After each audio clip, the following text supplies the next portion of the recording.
दोस्तों, देश के मुसलमानों के खिलाफ, देश के ईसाइयों के खिलाफ और सिखों के खिलाफ राष्ट्रीय स्वयंसेवक संघ जिस तरीके की नफरत फैलाती है, वो चेहरा किसी से छिपा हुआ नहीं है। किस तरीके से आरएसएस आइडियोलॉजी से जुड़े हुए लोग आए दिन मुसलमानों के ऊपर हमला करते हैं। कभी मॉब लिंचिंग के नाम पर उन्हें शहीद कर देते हैं, तो कभी उनके घरों पर हमला कर दिया जाता है जुलूस यात्रा के दौरान। तो कभी मुसलमानों की दुकानों को आग के हवाले कर दिया जाता है, या कभी उनकी नमाज में खलल डालने का काम भी राष्ट्रीय स्वयंसेवक संघ द्वारा बनाई गई कई तंजीमों द्वारा किया जाता है, जिसकी तस्वीर आए दिन देश में सामने आती है। पर यही तस्वीर देश के ईसाइयों के खिलाफ भी सामने आती है, जहां आए दिन चर्चों पर हमले की तस्वीर सामने आती है। हजारों की संख्या में पादरियों को धर्मांतरण के नाम पर जेल की सलाखों के पीछे ठूस दिया जाता है, और हर जगह जो है विरोध की खबर भी ईसाइयों को लेकर के देश में सामने आती है। और यही तस्वीर देश के सिखों के खिलाफ भी सामने आती रहती है, जहां आए दिन उनके ऊपर भी हमले होते हैं और खालिस्तानी बता करके जेल की सलाखों के पीछे डाल दिया जाता है। और कनाडा भारत के बिगड़ते रिश्तों में राष्ट्रीय स्वयंसेवक संघ को यह बिल्कुल भी अंदाजा नहीं होगा जो गतिविधि वो देश में लोगों के साथ कर रहे हैं, उसके लिए इन्हें फंडिंग कहां से आती है। जहां सरकारों को इसकी जांच करनी चाहिए और विदेशों से किस तरीके से अलग अलग तंजीमें बना करके ये लोग पैसा लाते हैं और देश में नफरत फैलाने का काम करते हैं। और जब भारत कनाडा के रिश्ते बिगड़े हैं, तो कनाडा में यह आवाज उठने लगी है कि जो राष्ट्रीय स्वयंसेवक संघ की तंजीमें कनाडा में चल रही हैं, उसे पूरी तरीके से बैन किया जाए। और जब बैन की खबर सामने आई है, तो राष्ट्रीय स्वयंसेवक संघ के पैरों तले जमीन खिसक गई है, जो भारत कनाडा के रिश्ते बिगड़े हैं। जहां एक तरफ कनाडा बड़ी पहल कर सकता है, आरएसएस से जुड़ी तंजीमों पर बैन लगा सकता है, तो वहीं भारत सरकार द्वारा भी कनाडा के ऊपर बड़ा एक्शन ले लिया गया है। तमाम चीजों को एक एक कर आपके सामने रखूंगा, पर आपको ये तस्वीर दिख रही है जहां कनाडा में नेटवर्क है राष्ट्रीय स्वयंसेवक संघ का, जहां साफ तौर पर आप देखेंगे कि लिखा हुआ है कि कैसे ये चीजें जो हैं वो लगातार सामने आती है, जहां राष्ट्रीय Swayamsevak Sangh RSS network in Canada, जिसकी ऊपर पैनी नजर कनाडा के इंटेलिजेंस की बन गई है, और तमाम कनाडा के नागरिकों ने इसके खिलाफ आवाज उठाना शुरू कर दिया है। जहां आवाज को बुलंद किया है national council of Canada Muslims, तो वहीं वर्ल्ड सिख ऑर्गेनाइजेशन जो कनाडा की तंजीम है, उसने ये आवाज उठाई है और कनाडा के इंटेलिजेंस अधिकारियों को इसकी जानकारी भी साझा कर दी है, जिसकी तस्वीर आपके सामने है। जहां कनाडा के अंदर आरएसएस की चल रही तंजीमों पर बैन लग सकता है, तो वहीं भारत सरकार की तरफ से भी बड़ा कदम उठा लिया गया, जहां कनाडा के लोगों के लिए भारत ने वीजा सेवा को पूरी तरीके से सस्पेंड कर दिया है। जो तलखी है, जो दीवार खड़ी हुई है बीच में, अब वो लगातार बढ़ती जा रही है,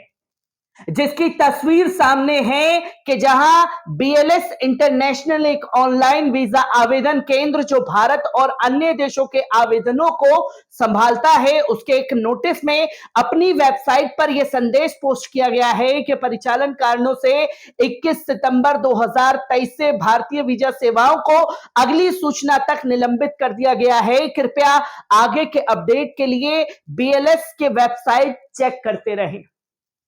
जो कि पूरी तरीके से कनाडा के लोगों को वीजा देने पर सस्पेंड कर दिया है भारत सरकार ने, जो कि बड़ा कदम उठाया है।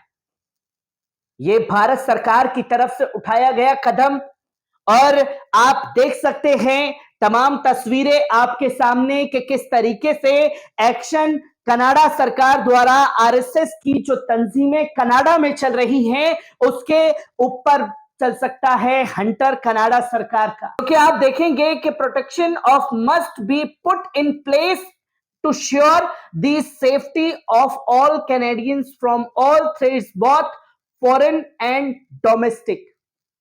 जिसकी तस्वीर आपके सामने है। और ये लेटर जो है ऑर्गेनाइजेशन की तरफ से कनाडा सरकार को दिया गया है, जिसमें ये बात साफ तौर पर सिख ऑर्गेनाइजेशन और एनसीसीएम द्वारा कही गई है कि जो नफरत की जड़ है उस नफरत को आपको खत्म करना पड़ेगा। जो तमाम पॉइंट साझा किए गए हैं और क्या इनमें लिखा गया है ये भी आपको बताऊंगा। ये तमाम तस्वीरें आप देख सकते हैं अपने स्क्रीन पर इस वक्त, जो कि साफ तौर पर यह बताती है कि बड़ा कदम जो है कनाडा सरकार द्वारा उठाया जा सकता है, जहां सिख ऑर्गेनाइजेशन ने भी कनाडा के प्रधानमंत्री जस्टिन ट्रूडो को यह लेटर लिखा है और इसी में तमाम तंजीमें साथ आई हैं, जिसने साफ तौर पर इसके बारे में बात कही है कि आपको इसे बैन करना चाहिए। जो नफरत की जड़ है, जो फसाद की जड़ है, उसी के ऊपर आप हंटर चलाइए। जहां बड़ा झटका जो है राष्ट्रीय स्वयंसेवक संघ को लग सकता है अगर ये कदम उठाया जाता है, क्योंकि करोड़ों की फंडिंग जो है वो आरएसएस को विदेशों से होती है, और विदेशों से जब ये करोड़ों की फंडिंग होती है, ये तमाम तरीके से नफरत फैलाते हैं तमाम मुल्क के नागरिकों के खिलाफ, और उसी के अनुसार ये अपने आप को और ताकतवर बनाते चले जाते हैं। और अगर कनाडा में ये हंटर चलता है तो बड़ा झटका राष्ट्रीय स्वयंसेवक संघ के लिए भी होगा, जहां आपको कुछ पॉइंट्स पर भी ये साफ तौर पर दिखाऊंगा कि yet outside of India we know about the RSS is agenda and its ideas. किस एजेंडे पर काम करता है, क्या उसके आइडियाज हैं, इसे भी जानना बहुत जरूरी है। जहां formed in the early 20th century, the RSS right-wing permanently organization that believes India should be run by and for its Hindu majority first forms, जो कि ये साफ तौर पर कह रहे हैं कि आरएसएस की जो आइडियोलॉजी है, उसका जो एजेंडा है, जो उसका आइडिया है, वो सबसे पहले इसमें अपने आप को रखते हैं, जहां हिंदू मेजॉरिटी की बात कहते हुए दिखाई देते हैं। In such version religions minorities in India from Muslim to Sikhs to Christian to Dalit become second class citizens, जहां खुद को प्रथम दर्जे का नागरिक बताते हैं, हिंदू मेजॉरिटी को प्रथम दर्जे का नागरिक रखते हैं, वहीं सिखों को, मुस्लिमों को, ईसाइयों को, दलितों को ये सेकंड सिटीजन्स मानते हैं। उसे देश का हिस्सा ही ये लोग नहीं मानते, जिसके बारे में ये खास तौर पर खुलासा किया गया है, जहां ये बताया गया कि राष्ट्रीय Swayamsevak Sangh network in Canada, इसके ऊपर बैन लगना चाहिए। जो तस्वीर आपके सामने है, जहां इस मामले में अब national council of Canadian Muslims की एंट्री हुई है। एनसीसीएम ने विश्व सिख संगठन के साथ मिलकर जस्टिन ट्रूडो के नेतृत्व वाली कनाडाई सरकार में भारत के खिलाफ 4 सूत्री मांगों का फरमान सुनाया है। इन मांगों में भारत में कनाडा के राजदूतों को तुरंत वापस बुलाना,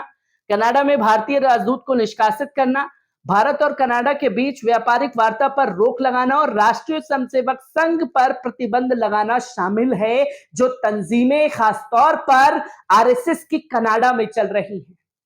जिसके बारे में खासतौर पर गौर किया गया। और ये 4 मांगे हैं, जहां एनसीसीएम ने अपने आधिकारिक इंस्टाग्राम अकाउंट पर इस बाबत एक पोस्ट साझा की है। पोस्ट में लिखा कि आज एनसीएम के सीईओ स्टीफन ब्राउन और कनाडा के विश्व संगठन निदेशक मुखबिर सिंह ने मिलकर कनाडा सरकार से भारतीय एजेंटों द्वारा हरदीप सिंह निज्जर की हुई कथित हत्या पर कार्रवाई की मांग की है। एक अन्य फेसबुक पोस्ट में एनसीसीएम ने लिखा, हम एक साथी कनाडाई के हत्यारों को न्याय के कटघरे में लाने की मांग करते हैं। कनाडा के इस्लामी और चरमपंथी सिख संगठनों ने मिलकर भारत से सभी तरह से राजनयिक संबंधों को खत्म करने की मांग की है और ये मांग कनाडा के वो नागरिक कर रहे हैं जो तस्वीर लगातार सामने आ रही है। आपको ये जानना चाहिए कि जब इस तरीके का बयान सामने आया तो कनाडा के हाउस ऑफ कॉमन्स में एनसीसीएम से संवाददाता सम्मेलन कर रहा है। ये एक बड़ा सवाल है। ये वर्तमान ट्रूडो प्रशासन के नेतृत्व क्षमता पर भी सवाल खड़े करता है, जहां विश्व संगठन जो सिखों का ऑर्गेनाइजेशन है एनसीसीएम के साथ मिलकर के प्रेस कॉन्फ्रेंस कर रहा है, वो इसे साझा कर रहा है और तमाम रिपोर्ट्स जो हैं वो सौंपी गई हैं खासतौर पर जस्टिन ट्रूडो की सरकार को